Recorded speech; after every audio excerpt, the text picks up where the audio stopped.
நம்மளுக்கு என்ன கஷ்டம்? தரையில உட்கார தெரியும், சம்மணங்கால் போட்டு உட்கார தெரியும், இந்தியன் டாய்லெட் ஸ்டைல்ல உட்கார தெரியும்.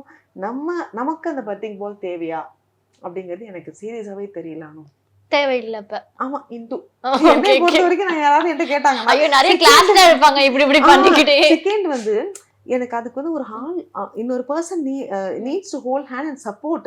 ஸ்லிப்பரி அடியில வந்து உங்களுக்கு ஃபிளாட் பேஸ் கிடையாது, இட்ஸ் a பால். ஸ்லிப் ஆனா என்ன ஆகும் அப்படிங்கிறது இவங்க எந்த அளவுக்கு கேர்ஃபுல்லா இருப்பாங்கங்கிறதே தெரியல.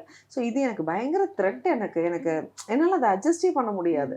ஸோ எந்த எக்ஸசைஸாக இருக்கட்டும், நமக்கு எது கம்ஃபர்டபுளாக இருக்குது, நம்ம சிஸ்டமில் எது பழக்க வழக்கத்தில் இருக்குது, அந்த பழக்க வழக்கத்தை நம்ம நிறைவாக கொண்டு போனால் போதும் அப்படிங்கிறது தான். இந்த மாதிரி ஃபேன்சியான எக்ஸசைசஸ் என்கிட்ட இல்ல. மேபி இருக்கலாம், என்கிட்ட இல்ல. இத சொல்லும் போது எனக்கு இன்னொருமே தோணுச்சு மேம். இந்த மாதிரி வேற ஒரு விஷயத்த வந்து தப்பா பண்ணிட்டு இருக்கு, இது மாதிரி பண்ணாதீங்க அப்படின்னு என்ன சொல்வீங்க மேம்? அந்த என்னது என்ன பிரெக்னன்சி பில்லோ, அப்புறம் பிரஸ்ட் ஃபீடிங் பில்லோ, இப்படி 2 விஷயம் நான் இப்ப கேள்விப்படுறேன். Of later trending. மூணாவது வந்து ஜிப் வச்ச நைட்டி. அப்பா, நான் எல்லா மதர்ஸ்க்கும் நான் சொல்றேன், ஜிப் வச்ச நைட்டிஸ் யூஸ் பண்ணாதீங்க ஃபீடிங்க்கு.